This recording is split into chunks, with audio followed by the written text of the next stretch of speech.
Trial संक्षिप्त विचारण की प्रक्रिया के बारे में अध्ययन करेंगे। देखिए,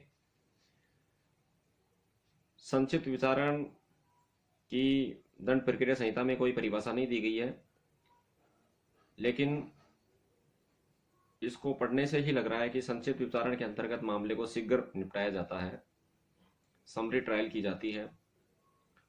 न ही तो विस्तृत इसमें साक्ष्य लिए जाते और न ही कोई लंबे निर्णय लिखे जाते। न्यायिक प्रक्रिया जितनी जटिल और लंबी होगी उतना ही न्याय में विलंब होगा, और न्याय में विलंब होगा तो न्याय विफल हो जाता है। जो न्याय समय पर नहीं मिलता तो फिर वो न्याय नहीं है, अर्थात डिले डिफिट्स द जस्टिस।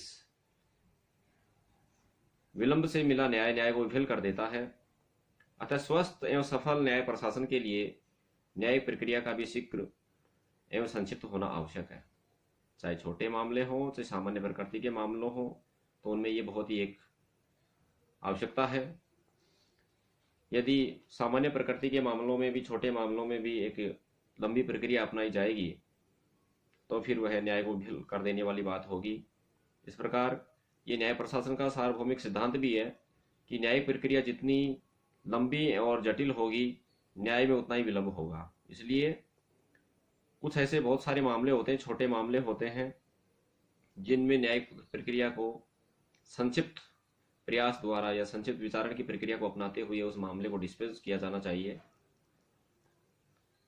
इस प्रकार दंड प्रक्रिया संहिता 1973 की धारा 260 से 265 तक में समरी ट्रायल के बारे में प्रावधान किया गया है। स्टूडेंट्स, समरी ट्रायल के अर्थ की बात करें, मैंने अभी बताया कि कोई स्पष्ट परिभाषा इस संहिता में नहीं दी गई है, लेकिन फिर भी कुछ विधि शास्त्रियों ने इसको परिभाषित करने का प्रयास किया है। जिसमें हम बात करें, वुडरॉफ के अनुसार समरी ट्रायल का जो अर्थ है, उन्होंने बताया है कि इस समरी ट्रायल के अंतर्गत न तो विस्तृत साक्ष्य लिए जाते और न ही लंबे निर्णय लिखे जाने आवश्यक हैं। इस प्रकार से इसमें शीघ्र परीक्षण के द्वारा मामले को निपटाया जाता है। अब इस समरी ट्रायल का जो मुख्य उद्देश्य है उसकी बात करें तो समरी ट्रायल का मुख्य उद्देश्य है मामलों का शीघ्र निस्तारण करना। लेकिन इसका आशय यह नहीं है कि गंभीर प्रकृति के या आर्थिक जो प्रकृति के जो अपराध हैं उनको भी मात्र विलंब के आधार पर कार्रवाई को समाप्त कर दें या ड्रॉप कर दें। इसका मतलब ये नहीं है। ये इसके हम अर्थ की परिभाषा की बात की। अब हम इसके ट्रायल की बात करते हैं। संक्षिप्त विचारण की जो प्रक्रिया है वह धारा 260 से शुरू होती है। धारा 260 में बताया है कि संक्षिप्त विचारण के लिए कौन मजिस्ट्रेट सशक्त है। देखिए, जो समरी ट्रायल है वो मजिस्ट्रेट फॉलो करता है। धारा 260 के अंतर्गत समरी ट्रायल मुख्य न्यायिक मजिस्ट्रेट और महानगर मजिस्ट्रेट करने के लिए सशक्त है, लेकिन फर्स्ट क्लास जुडिशियल मजिस्ट्रेट और सेकंड क्लास जुडिशियल मजिस्ट्रेट भी समरी ट्रायल कर सकते हैं यदि उच्च न्यायालय ने उनको ऐसा करने के लिए सशक्त किया है। लेकिन ध्यान रखना, उच्च न्यायालय किसी ऐसे सेकंड क्लास मजिस्ट्रेट को जब इस प्रकार की शक्ति देता है तो सेकंड क्लास मजिस्ट्रेट अधिकतम 6 मास तक के कारावास का दंड ही दे सकता है या जुर्माना लगा सकता है। इस प्रकार से हमने समरी ट्रायल कौन कर सकता है के बारे में बात की। समरी ट्रायल मुख्य रूप से मुख्य न्यायिक मजिस्ट्रेट, महानगर मजिस्ट्रेट, महानगर क्षेत्र में महानगर मजिस्ट्रेट होता है, और first class magistrate, second class magistrate यदि हाईकोर्ट उनको ऐसा करने के लिए सशक्त करे तो। अब बात आती है कि समरी ट्रायल किस प्रकार के अपराधों में, किन किन कैटेगरी के जो प्रकार के जो अपराध हैं उनमें संक्षिप्त विचारण की प्रक्रिया अपनाई जा सकती है। देखिए, संक्षिप्त विचारण की जो प्रक्रिया है वे बहुत सारे मामले बताए गए हैं, जिनको मैं वन बाय वन आपको एक एक करके समझाता हूँ। सर्वप्रथम, वे अपराध जो मृत्युदंड, आजीवन कारावास या 2 वर्ष से अधिक की अवधि के कारावास से संबंधित नहीं है, दंडनीय नहीं है, उनको समरी ट्रायल के द्वारा निपटाया जा सकता है। अब इसको हम दूसरे शब्दों में ये भी कह सकते हैं कि समन मामलों, क्योंकि हमने परिभाषा खंड में धारा 2W में भी यही पढ़ा था कि समन मामले कौन से मामले होते हैं। समन मामले वो मामले होते हैं जो मृत्युदंड, आजीवन कारावास या 2 वर्ष से अधिक की अवधि के कारावास से संबंधित नहीं है, अर्थात पीटी ऑफेंस जो अधिकतम 2 वर्ष की सजा से संबंधित हैं उनको हम समन मामला कहते हैं। और जो अधिकतम 2 वर्ष की सजा से संबंधित हैं उनमें समरी ट्रायल भी फॉलो की जा सकती है। नंबर 2, भारतीय दंड संहिता 1860 की धारा 379, 80 और 81 के अंतर्गत चोरी का अपराध, जहां चुराई हुई संपत्ति का मूल्य 2000 रुपए से अधिक नहीं है, तो यहां पर भी समरी ट्रायल फॉलो की जा सकती है। इसके बाद में धारा 411 के अंतर्गत चुराई हुई संपत्ति को प्राप्त करना या छिपाना, प्राप्त करना और रखना जहां संपत्ति का मूल्य 2000 रुपए से अधिक नहीं है। इसके बाद में भारतीय दंड संहिता 1860 की धारा 414 के अंतर्गत जहां चुराई हुई संपत्ति का मूल्य 2000 रुपए से अधिक नहीं है उसको छिपाता है या वैन करने में, डिस्पोज करने में सहायता करता है, तो उसकी भी समरी ट्रायल की जा सकती है। इसके बाद में आईपीसी के सेक्शन 454 या धारा 456 के अंतर्गत कोई अपराध होता है।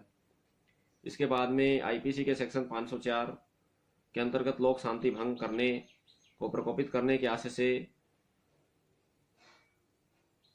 अपमान, और धारा 506 के अंतर्गत कोई अपराध करता है या इन सभी अपराधों का दुष्प्रेरण करता है, प्रयत्न करता है, तो यहाँ पर भी समरी ट्रायल की जा सकती है। इसके बाद में ऐसा कार्य जो पशु अत्याचार अधिनियम 1871 की धारा 20 के अंतर्गत कोई परिवाद किया जाता है तो उसकी भी समरी ट्रायल की जा सकती है। इस प्रकार से हमने ऐसे कौन कौन से मामले होते हैं जिसमें समरी ट्रायल की जा सकती है के बारे में अध्ययन किया पड़ा। अब इसके बाद में जहां समरी ट्रायल के दौरान मजिस्ट्रेट को लगता है कि मामले की प्रकृति, उसकी नेचर ऐसी है कि उसमें समरी ट्रायल किया जाना आवश्यक नहीं है, तब मजिस्ट्रेट ऐसे साक्ष्यों को पुनः बुला सकता है जिनकी परीक्षा की जा चुकी है और मामले की पुनः सुनवाई इस संहिता में उपबंधित किसी अन्य रीति से कर सकता है। इसके बाद में हम धारा 261 की बात करें कि क्या द्वितीय वर्ग मजिस्ट्रेट भी समरी ट्रायल कर सकता है। मैंने आपको पहले ही बताया कि सेकंड क्लास मजिस्ट्रेट भी समरी ट्रायल कर सकता है यदि उच्च न्यायालय उसे ऐसा करने की शक्तियां दे, लेकिन वह केवल ऐसे मामलों का समरी ट्रायल करेगा जो केवल जुर्माने सहित या रहित 6 मास से अधिक के कारावास से दंडनीय नहीं है, या ऐसे अपराध का दुष्प्रेरण या उसका प्रयत्न है तो उसमें second class magistrate summary trial कर सकता है। अब बात यह आती है कि समरी ट्रायल जब मजिस्ट्रेट करता है तो वह उसमें कौन सी प्रक्रिया अपनाएगा। देखिए, मैंने अभी आपको पूर्व में बताया कि समरी ट्रायल में उन मामलों को शामिल किया गया है जो छोटी प्रकृति के हैं, जो अधिकतम 2 वर्ष की सजा से संबंधित हैं, और जो अधिकतम 2 वर्ष की सजा से संबंधित है उनको हमने परिभाषा खंड में पढ़ा है कि वह सम्मन मामले के अंतर्गत आते हैं। इस प्रकार से सम्मन मामले की विचारण की जो प्रक्रिया है वही प्रक्रिया समरी ट्रायल में अपनाई जाती है, अर्थात संक्षिप्त विचारण में भी सम्मन मामले के विचारण की प्रक्रिया को ही अपनाया जाता है। इसके संबंध में हम एक मामले की चर्चा करें। पब्लिक प्रोसिक्यूटर बनाम हिंदुस्तान मोटर्स लिमिटेड, ये 1970 का एक केस है जिसमें यह निर्धारित किया गया कि समरी ट्रायल के लिए उसी प्रक्रिया का अनुसरण किया जाएगा जो सम्मन मामले के विचारण के लिए संहिता में विनिर्दिष्ट है। इसके बाद में समरी ट्रायल में हम अभिलेख की बात करें तो धारा 263 में इसके बारे में बताया गया है कि समरी ट्रायल में अभिलेख उसी प्रारूप में होंगे जो राज्य सरकार के द्वारा विहित प्रारूप होगा, और जिसमें हम विस्तृत रूप से बात करें तो इसमें सबसे पहले मामले की क्रम संख्या अंकित की जाती है, उसके बाद में अपराध किए जाने की तारीख है, रिपोर्ट या परिवाद की तारीख है, परिवादी का नाम यदि कोई हो, अभियुक्त का नाम, उसके माता पिता का नाम, उसका रेजिडेंस, उसका पता, ये सब लिखा जाता है, अभियुक्त का अभिभावक और उसकी परीक्षा यदि कोई हो तो, और उसके निष्कर्ष, दंडादेश या अंतिम आदेश तथा कार्रवाई समाप्त करने की तारीख, ये सभी चीजें लिखी जाती हैं। इसके बाद में निर्णय की बात करें, संहिता की धारा 264 में निर्णय के बारे में बताया गया है कि समरी ट्रायल के प्रत्येक ऐसे मामले में जिसमें अभियुक्त दोषी होने का अभिवचन नहीं करता, वहां पर मजिस्ट्रेट द्वारा साक्ष्य का सारांश और निष्कर्ष के कारण का संक्षिप्त कथन देते हुए निर्णय लेखबद्ध किया जाता है।